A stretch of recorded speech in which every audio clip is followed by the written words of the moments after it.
Welcome guys again sa another video natin.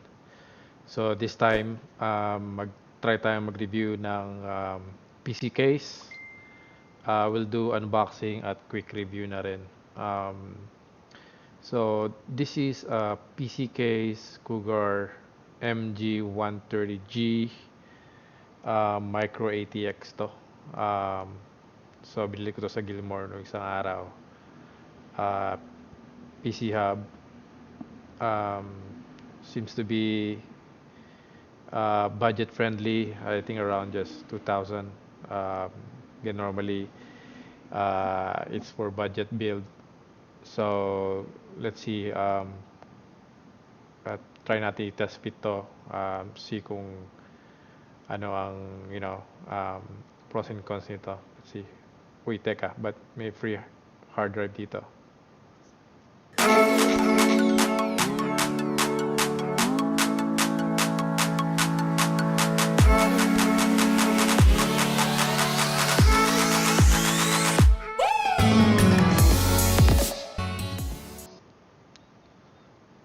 So, alright guys. Let's see, labas na natin to. Usual taob para mas madali. Medyo magaan lang naman to. So, ingat lang kasi tempered glass.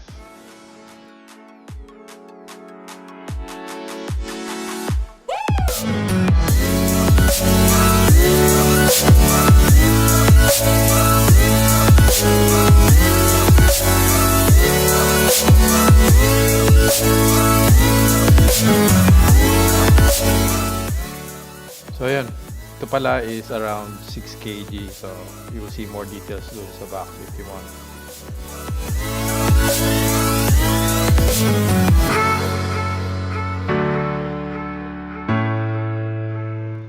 Okay, so ito siya.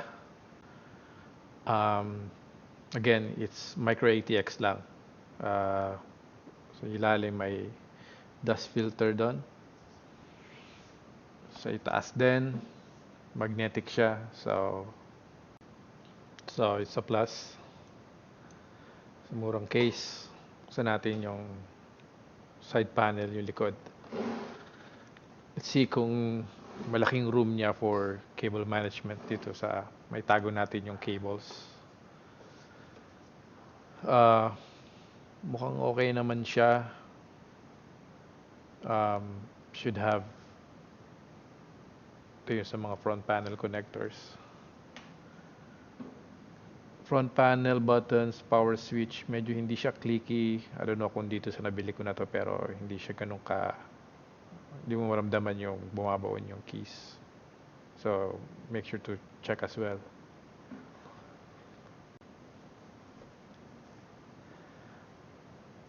So here, sa kabilang side, yung tempered glass. Medyo kakaiba to. Yung ibang case na na-try ko na tempered glass, hindi concealed yung side. Ito is concealed. Medyo mahirap siyang kunin. Naka-conceal siya. Usually by exposure glass, madali mo siyang matanggal. So, ayan. Okay. Mukhang okay naman yung glass. Okay, so ito yung loob niya, walang side panels.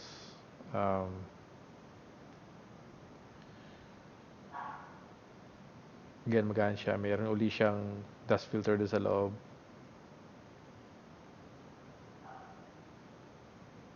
Seems to be really just fine. Meron siyang toolless hard disk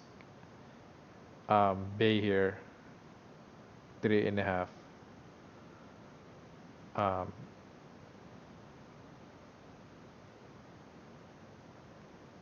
So let's see what they included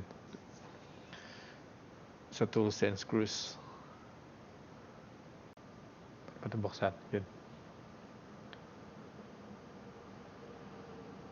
Okay, so let's just see. Masyado cable ties, manuals, and some screws. Nothing extra. So, okay. Okay. Um, try natin test fit. Bilisan lang to.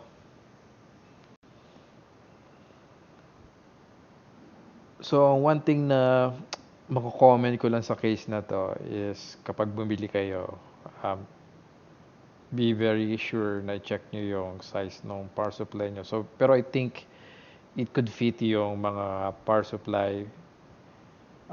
Pero pag sobrang laki, probably at hindi pa siya modular yung power supply nyo, um, baka mahirapan kayo mag-fit. Adjustable naman yung hard drive cage doon or yung rack. Pwede mo siya i-move to the left para may extra room ka for the power supply cables. So yun lang yung kailangan yung i-take note, guys, when buying this case. Pero I think it should work naman. So yun, let's try to just make the adjustment.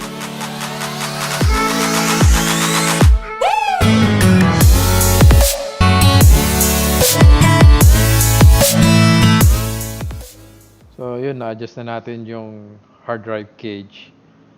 Let's try na. As you can see, medyo mahirap. Ayun nga. Pero it's a compact case, so expected naman na. Ayan, so as you guys can see,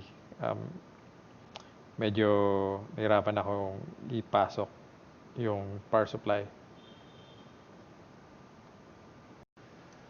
So yun guys, that's all we have.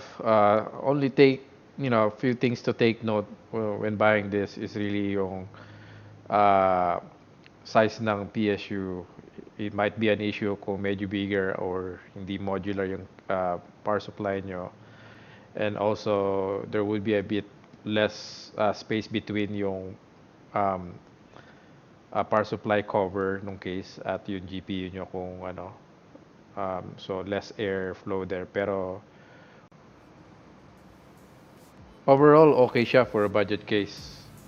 Anyway, that's all I have, guys. I hope you like this video and it helped you in a way. So just don't forget to subscribe for more videos. Thank you.